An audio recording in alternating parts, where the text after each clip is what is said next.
Assalamualaikum warahmatullahi wabarakatuh. Perkenalkan, nama saya Mardan Perdana Bangun. Di sini saya akan menjelaskan tentang navigating peer review atau navigasi peer review. Apa itu peer review? Mengapa kita harus melakukan peer review? Apa fungsi peer review? Mungkin inilah yang akan ada di pikiran orang-orang saat pertama kali mendengar peer review. Peer review adalah peninjauan yang dilakukan oleh teman sesama peneliti untuk mencari hal yang masih salah pada penelitian tersebut. Peer review dilakukan untuk menjaga kualitas, melihat signifikansi dari artikel, dan yang terakhir adalah untuk melihat apakah artikel yang diterbitkan itu memiliki originalitas yang kuat atau tidak. Salah satu fungsi dari peer review itu sendiri adalah untuk meningkatkan kualitas dari sebuah jurnal atau artikel. Bahkan setelah dilakukan pendataan, 90% dari para penulis setuju kalau peer review dapat meningkatkan kualitas dari suatu jurnal atau artikel.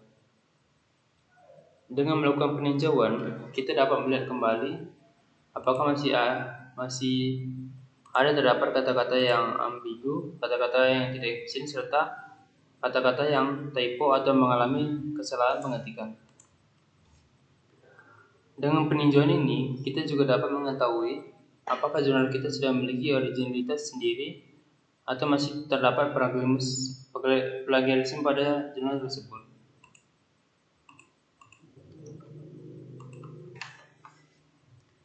Dengan melakukan peninjauan ini, juga kita dapat meninjau apakah hasil dan pembahasan yang ada pada jurnal dan artikel tersebut sudah valid atau belum.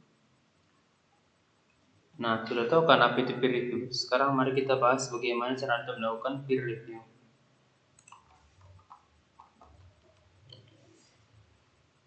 Hal pertama yang harus dilakukan setelah melakukan peer review terhadap satu jurnal, kita harus melihat satu jurnal secara keseluruhan, mulai dari abstrak hingga bagian daftar pustaka. Hal ini dilakukan agar peninjauan dapat dilakukan dengan teliti sehingga memungkinkan tidak adanya kesalahan pada jurnal yang ditinjau. Misalnya, jika sebuah jurnal hanya ditinjau pada bagian pembahasan dan hasil penelitiannya saja, maka ada kemungkinan kalau jurnal tersebut ternyata memiliki plagiarisme di bagian pendahuluan atau banyak terjadi typo pada bagian abstrak. Oleh karena itu, kita harus meninjau satu jurnal secara keseluruhan. Ketika meninjau satu jurnal, kita harus memikirkan apakah jurnal itu sudah original, apakah jurnal ini memiliki dampak yang kuat ke topik yang dibahas. Lalu kita harus memikirkan apa tujuan dari dibuatnya jurnal ini. Apakah memecahkan masalah pada penelitian atau memperbagus bidang penelitian tersebut. Lalu kita juga harus melihat dari tata kata yang digunakan, majas penulisannya, serta kerangka dari jurnal tersebut. Dan juga kita harus memikirkan bahwa seberapa antusiaskah kita dalam meninjau jurnal tersebut. Tuliskan kesan pertama yang kita dapatkan dari jurnal tersebut, serta hal yang kamu perhatikan dalam tab ini. Tapi harus diingat untuk melakukan apa saja yang kamu nilai dari jurnal tersebut, serta seluruh aspek yang dari jurnal yang kamu tinjau. Tapi hindari menilai jurnal dari pengarang yang menulis jurnal tersebut, karena hal ini akan menyebabkan jurnal tersebut ditinjau dengan tidak aktif.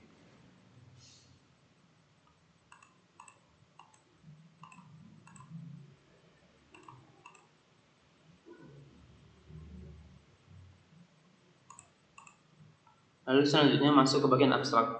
Kita harus mengecek apa saja yang ada pada bagian abstrak.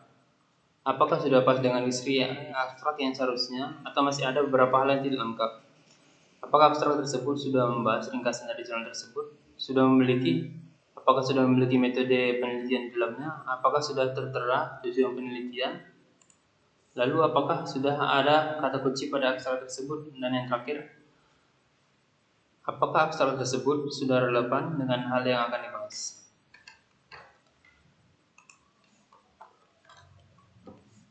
Abstrak dari suatu jurnal itu harus jelas, tidak boleh memiliki kata-kata yang ambigu dan juga tidak boleh memiliki kata-kata yang tidak bisa berdiri sendiri. Dalam hal ini yang dimaksud adalah kata-kata tersebut tidak memiliki arti jika tidak memiliki kalimat pembantu. Lalu selanjutnya yang harus dibahas adalah panjang dari abstrak tersebut. Apakah abstrak tersebut terlalu panjang atau tidak? Karena abstrak yang normal itu harusnya tidak terlalu panjang agar tidak membuat membaca bosan. Sebuah abstrak yang bagus itu seharusnya memiliki kata-kata yang berkisar dari 150 sampai 200 kata. Walaupun banyak dari kata-kata itu bervariasi tergantung dari jurnal yang dibuat.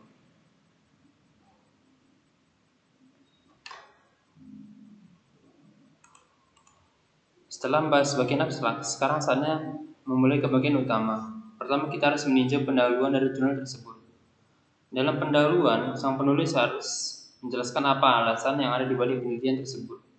Pendahuluan yang baik seharusnya memiliki alasan yang baik terhadap topik yang diangkat, serta memiliki hipotesis yang kuat terhadap topik yang diangkat. Dan menaruh hipotesis tersebut terhadap konteks penelitian yang lebih luas.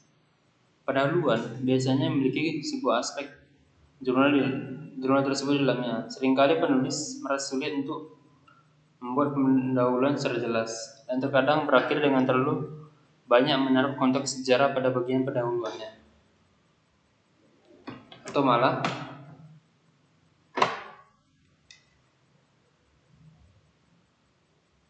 mengulang hal-hal yang sama terus-menerus pada bagian pendahuluannya. Kerangka yang bagus adalah kunci untuk membuat pendahuluan yang bagus dan benar. Dengan membuat kerangka pendahuluan terlebih dahulu, kita dapat dengan mudah membuat pendahuluan tanpa harus menaruh banyak pengetahuan sejarah atau mengulang-ulang hal yang sama terus-menerus. Kita dapat memotivasi penulis agar dapat membuat kerangka pendahuluan yang lebih baik, atau kita juga dapat meminta penulis untuk menghapus bagian-bagian yang tidak penting dari penelitian. Juga dapat meminta penulis untuk memprioritaskan beberapa citasi. Dan hal yang paling penting dari meninjau adalah pastikan untuk memberikan masukan kepada peneliti spesifik mungkin agar peneliti tidak bingung dan dapat langsung memperbaiki bagian yang salah dengan mudah. Komponen selanjutnya yang dapat ditinjau adalah metode penelitian. Pada metodologi penelitian, kita harus meninjau apakah metodologi yang dimiliki oleh jurnal tersebut terdapat dari cara pengumpulan data serta analisis terhadap data yang didapatkan. Metodologi penelitian juga dapat membuat pembaca menilai apakah hasil penelitian yang dilakukan sudah valid atau tidak valid. Inilah mengapa metodologi penelitian adalah dalam suatu jurnal itu penting, karena metodologi penelitianlah yang menentukan apakah suatu hasil penelitian itu valid atau tidak. Oleh sebab itu, kita harus meninjau metodologi penelitian dengan baik dan benar. Karena metode penelitian itu memiliki dampak yang besar terhadap hasil penelitian suatu jurnal.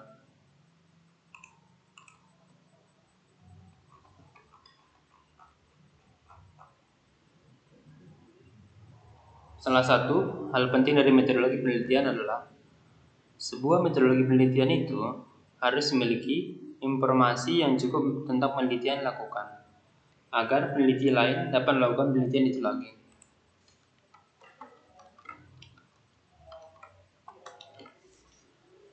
Jika informasi yang ada pada metodologi penelitian itu kurang, maka peneliti yang lain pun tidak akan dapat mencoba penelitian, sehingga akan membuat para peneliti tersebut menilai kalau hasil penelitian yang dilakukan tidak valid karena tidak dapat dilakukan kembali.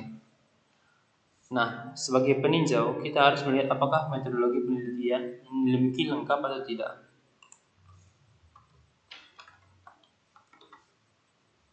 Pastikan kalau metodologi penelitian digunakan dijelaskan secara lengkap, termasuk desain penelitian, sumber data yang didapatkan, serta prosedur penelitian yang dilakukan. Hal tersebut adalah hal yang penting jika kita membahas tentang metode penelitian yang baru. Lalu, apakah penulisnya sudah menaruh referensi dari penelitian sebelumnya yang relevan ke penelitian yang dilakukan? Jika belum, maka sebaiknya peringati penulis untuk menaruh referensi dari metodologi penelitian sebelumnya, karena hal ini penting untuk menjamin apakah sebuah metodologi penelitian sudah benar atau tidak.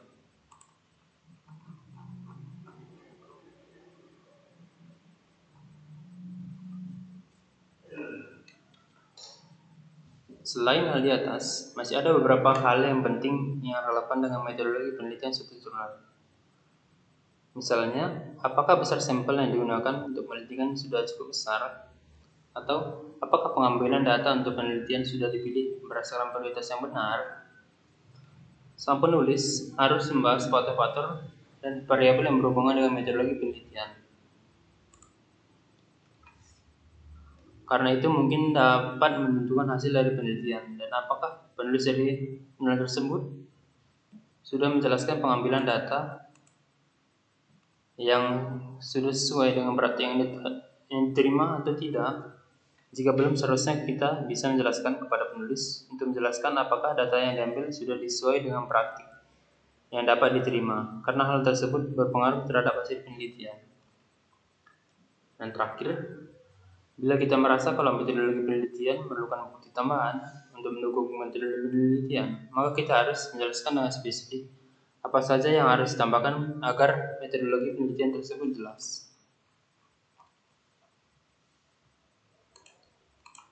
Yang selanjutnya adalah yang akan kita tinjau adalah bagian terpenting dari suatu artikel, yaitu hasil dan pembahasan penelitian. Oleh karena itu, kita harus meninjau bagian ini dengan lebih spesifik lagi, karena bagian ini merupakan bagian yang menunjukkan kevalidan suatu penelitian. Beberapa jurnal terkadang ada yang memisah pembahasan dan hasil penelitian.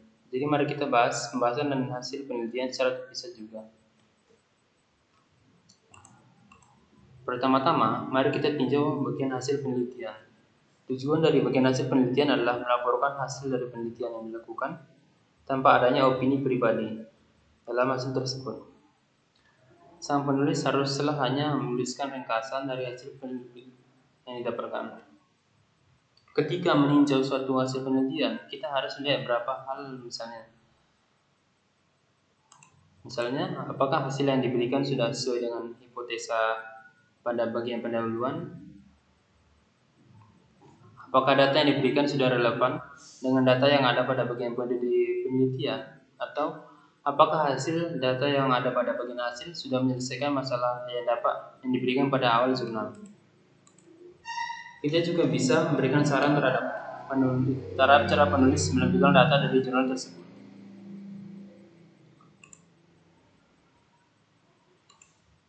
Lalu selanjutnya, mari kita beralih ke bagian pembahasan. Pada bagian ini, sang penulis akan memeriksa, menafsirkan, mengkualifikasikan hasil yang didapat serta menjelaskan gangguan yang didapatkan saat menjalankan penelitian dan mempertimbangkan implikasi dari hasil yang disajikan. Kita harus melihat apakah hasil tersebut sudah dijelaskan secara detail. Pembahasan yang bagus adalah pembahasan yang menghubungkan hasil penelitian dengan tujuan yang dibahas. Seperti yang dibahas pada bagian pendahuluan, kita harus menilai pembahasan dengan melihat seberapa besar kontribusi yang dihasilkan dari penelitian tersebut. Apakah masalah yang dijelaskan pada awal penelitian sudah terjawab pada bagian pendahuluan atau belum terjawab? Jika belum terjawab, maka penelitian tidak valid karena pembahasan belum menjawab tujuan dari penelitian. Untuk pembagian pembahasan dan hasil penelitian, pastikan masukan yang diberikan harus jelas dan secepat mungkin. Karena kita harus melihat juga perubahan yang terjadi pada jurnal tersebut. Walaupun hanya sedikit saja, dapat membuat jurnal tersebut menjadi lebih baik.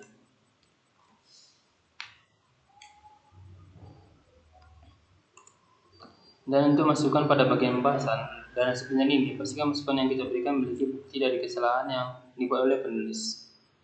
Karena bisa saja penulis tidak terima bila ia diberi masukan tanpa ada bukti pasti kalau sang penulis melakukan kesalahan. Dan terakhir yang harus kita tinjau adalah tabel. Apakah tabel yang dibuat penulis sudah tepat atau apakah tabel yang dibuat oleh penulis terlalu panjang sehingga akan membuat pembaca malas membaca tulisan tersebut. Jika terlalu panjang, sebaiknya kita memberi masukan kepada penulis untuk tidak membuat tabel yang terlalu panjang. Lalu yang selanjutnya adalah grafik. Apakah grafik yang disediakan sudah memberikan informasi yang tepat? Jika tidak, maka kita harus memberikan masukan kepada penulis untuk membuat grafik se-efisien mungkin.